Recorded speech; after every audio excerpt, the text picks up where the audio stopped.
1 who graffitied the bathroom. 2.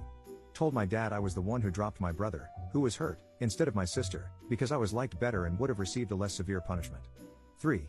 When I worked at the Golden Arches, we had a customer paint the stall in the men's room with poop. I was heavily pregnant, so I noped the hell out of that. I offered an incentive to whatever poor soul went in to clean it.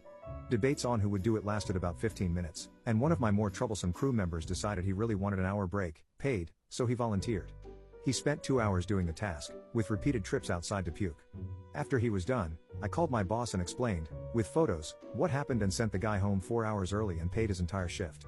I had to replace his uniform just so he could drive home. We torched the old one. 4. When I was pretty young, me and my best friend were basically inseparable.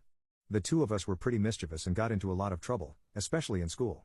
We spent a lot more time at my house than at his, and whenever one of my parents got mad about something we did, he would try to take all the blame himself. He told me years later that his parents were physically abusive behind closed doors, and he assumed the same of every family. The reason he took the blame for everything was because he thought everyone's parents beat them regularly, but he knew my parents would never touch him, because he wasn't their kid. 5.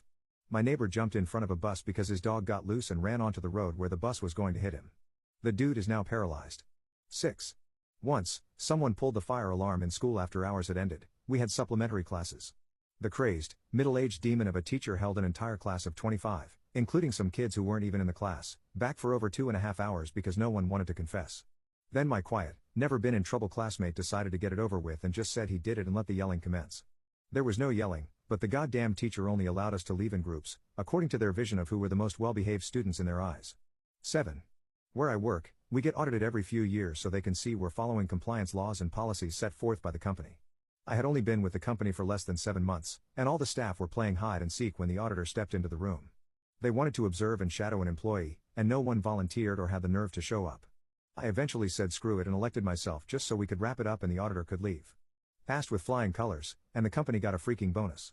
Was too early to ask for a raise sadly. 8. I heard there was a huge party in one of the dorm rooms at a boarding school. It was one of the last nights, and the teachers were going around hoping to catch people doing stuff they weren't supposed to be doing. A teacher tried their best to open the door, so I held it down and everyone else escaped through the back door. Needless to say, I got kicked out, and nobody else did.